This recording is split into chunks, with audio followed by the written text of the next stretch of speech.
What is going on, guys? Welcome back to another video.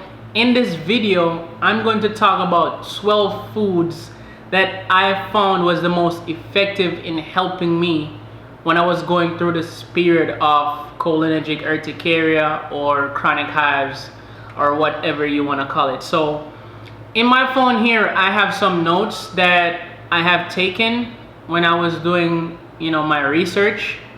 And I've listed 12 foods in here and their beneficial properties of what it does to you and your body and how it affects your hives, okay? And I also have some products here that I'm going to share with you guys later on. These are just some extra few products that I eat on a daily basis that I know you guys can start incorporating into your meal plan. All right, so top 12 foods that prevents and reduces inflammation.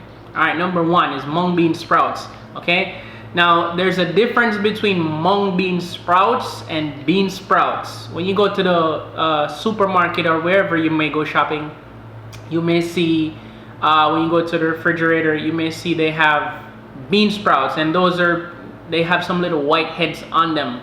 Okay, mung bean sprouts actually have a little bit of green shell on the top of those little white sprouts.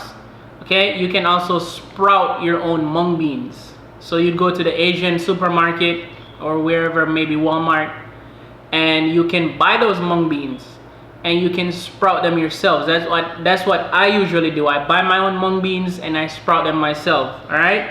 So mung bean sprouts are like little alkalizing balm when added to your meals. They are one of the few very strong alkalizing foods that's available. They contain magnesium, vitamin K, folate, potassium, and vitamin C, and they are salicylates free. I know salicylates is one of those properties that affects a lot of you guys. I found that it affects me a lot. Like something like ketchup, I can't eat ketchup at all. Okay, that contains a lot of salicylates. Number 2, flaxseed oil. This is rich in omega-3 oils, which are anti-inflammatory. The seeds are a source of phytochemicals, including a moderate amount of salicylates and amines, silica, mucilage, oleic acid, protein, vitamin E, and dietary fiber for gastrointestinal and liver health. Flaxseed oil is more refined than the whole flaxseed, so it contains less salicylates and amines and more of the beneficial oils. 57% omega-3 fatty acids. I recommend starting with a small bottle of organic non-GMO flaxseed oil, and you can add this to drops. Add drops of this in like your cereal, your tea, your smoothie, whatever it may be. All right. Now, if you don't react to the small amounts of salicylates and amines that are contained in the flaxseed oil, you can continue using it. If you do react to it, you should stay away from it until you build up more tolerance for salicylates or amines. All right. And keep in the refrigerator and do not add to hot food. Number 3 is red cabbage. This is another alkalizing food rich in vitamin C, folate, and it's anti-cancer. Indoles. This is a powerful food with double the amount of dietary fiber that the white cabbage has. Its purple pigment also contains antioxidants. Number 4, spring onions or scallions or shallots. They contain histamine lowering, anti-inflammatory quercetin. Spring onions also contain antioxidants. They also have certain properties that help liver cells to reduce cholesterol, and they have antifungal and antiviral properties as well. It's a great ingredient for preventing Candida albicans infestation. Number 5, fish. Okay, so you can go ahead and eat flounder, flathead, dory, which are small fillets, hake, bream, herring. You want to avoid flake, which is shark, large snapper, gemfish, large ling, large tuna, which is the albacore and the southern bluefin, perch, orange roughy, marlin, swordfish. You want to stay away from those, okay? And do not buy frozen fish. This is 10 times higher in histamine. Avoid smoked salmon or any other smoked fish. These are highly acidifying. Number 6, beetroot. Everybody calls this beets. It has strong alkalizing properties that boost liver detoxification of chemicals. It is abundant in antioxidant, folate, and iron. It's a very potent blood cleanser. Do not consume canned beets. Stay away from canned beets.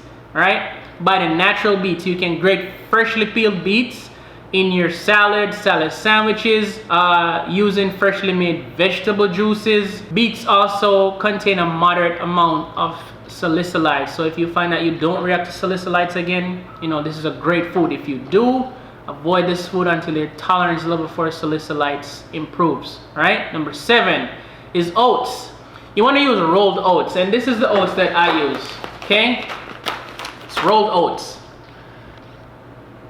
Alright? Eat this as often as you can. I eat this like maybe 3 times per week, every other day. Alright? It's very good in dietary fiber. Alright?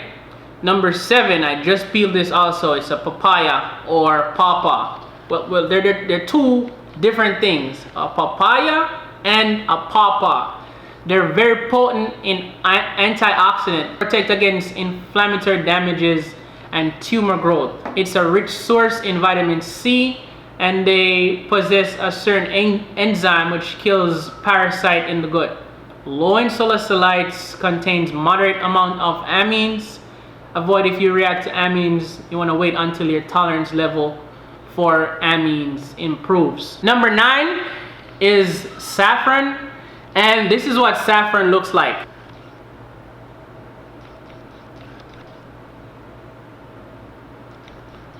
This is a highly prized spice.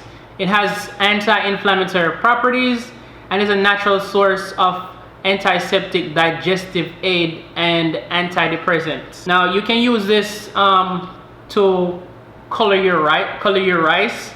I know people use this to make yellow rice. You can also use this to make tea. You know, you can just use this in anything, in your salads, wherever you want to use it. It's a very good food. Number 10 is pears.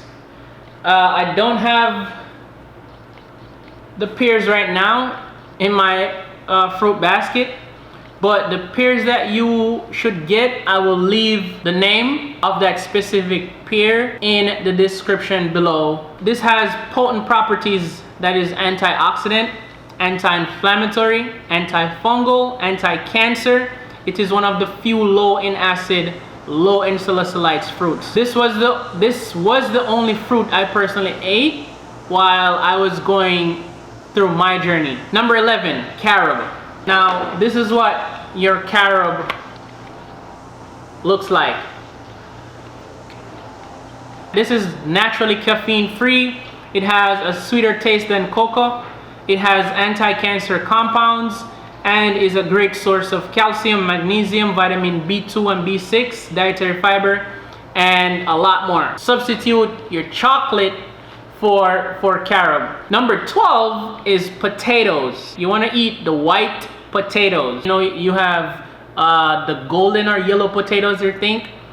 You wanna stick with the white potatoes. These are a rich source of antioxidant and vitamin B6, and a good source of potassium, magnesium, copper, manganese, vitamin B5, and dietary fiber. They also have properties that reduce inflammation. You also want to make sure that you peel your potatoes before cooking.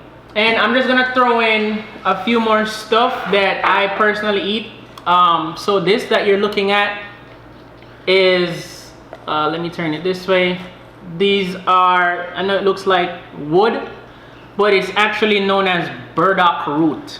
Okay, you can use burdock root to make your tea in the mornings. All right, I think I'll do a whole nother video of how I actually prepare my burdock root, but it's very, very good, extremely good to use to make tea. It has anti-inflammatory properties, you know, all that good stuff. Another thing that you can use, or that I would recommend using, is your good old apple cider vinegar. Okay, you can use this on vegetables. So instead of using mayonnaise or mustard or whatever you want, honey mustard, you know, all those stuff on your salad, you can take like a spoonful, teaspoon, tablespoon, whatever, of your apple cider vinegar and mix that with about a spoonful of sugar. Mix it until the sugar is completely dissolved.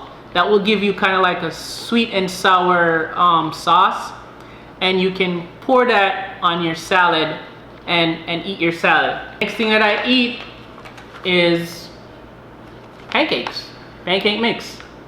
All right, as you can see, this one is just add water, is dairy free, low glycemic. They made it with almonds, coconut, cassava, and this says eggs and monk fruit. I do not react to this. It's also gluten-free, grain-free, no added sugar.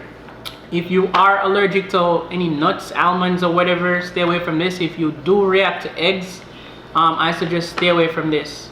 You can also buy the pancake mix that you have to add eggs to.